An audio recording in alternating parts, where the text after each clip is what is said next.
जय शिवराय. येणारा 1 फरवरीला म्हणजे इथून बरोबर 3 दिवसानंतर आपल्या देशाचे बजेट हे संसदेमध्ये मांडण्यात येणार आहे. आणि हे बजेट कोण मांडणार? ठीक आहे, देशाचे अर्थमंत्री श्रीमती निर्मलाजी सीतारामन यांच्याच माध्यमातून हे बजेट संसदेमध्ये मांडण्यात येणार आहे. आणि म्हणून याच अनुषंगाने या व्हिडिओच्या माध्यमातून मी एक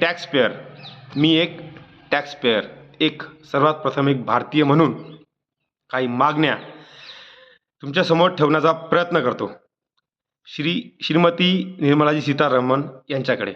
आणि या मागण्या फक्त माझ्या एकट्याच्या नसून या देशातील संपूर्ण साधारण जनतेच्या मागण्या आहेत असं समजावं. ठीक आहे. आणि मागण्या खूप मोठ्या नाहीत. शिक्षण, आरोग्य, न्यायव्यवस्था, शेतकरी आणि त्यांच्या शेतमालाला मिळणाऱ्या भावाबद्दल, देशातील आयात निर्यात धोरण, डॉलरच्या किमतीत रुपयाची आज घसरण किंवा त्यांची किंमत काय आहे, रुपयाच्या तुलनेत डॉलरची किंमत काय आहे. ठीक आहे. आणि आखरी देशातील सगळेच गेमिंग ॲप हे बंद झाले पाहिजे. ठीक आहे.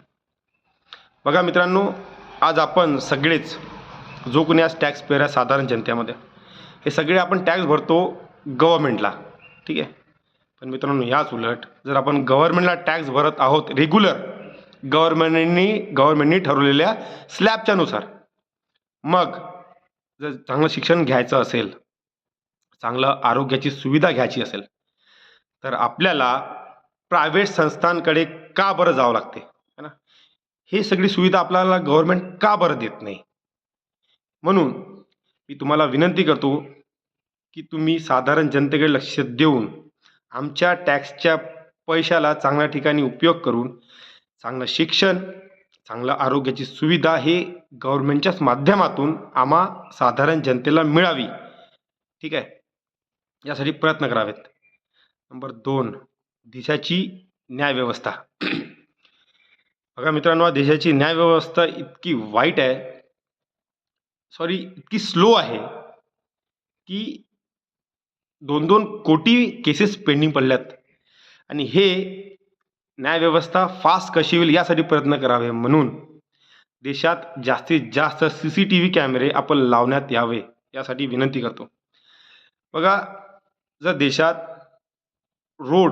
जास्तीत जास्त रोड लाईन होऊ शकतात, रेल्वे लाईन होऊ शकतात, तर ठीक आहे, CCTV कॅमेरे होऊ शकते की जेणेकरून जर एखादा घटना घडली, वाईट घटना घडली, की त्याचे पुरावे, त्याचे सबूत हे वेळेवर लवकरात लवकर न्यायालयात, कोर्टामध्ये हजर करता येईल, की जेणेकरून याचमुळे आपल्या देशातील शायद न्यायव्यवस्था ही फास्ट होऊ शकते. पण यासाठी देखील मी विनंती करतो की CCTV कॅमेरे जास्तीत जास्त देशात लावण्यात यावेत. नंबर 3, देशातील शेतकरी आणि त्यांच्या मालाला मिळणाऱ्या भावाबद्दल जास्तीत जास्त भाव कसा देता येईल शेतकऱ्यांना यासाठी प्रयत्न करावेत. आणि हे फक्त तेव्हाच घडू शकते जेव्हा देशातील आयात निर्यात धोरण हे बदलेल तेव्हाच. बघा, आज देशातील आयात निर्यात धोरणामुळे फक्त नुकसान शेतकऱ्यांचं होत आहे.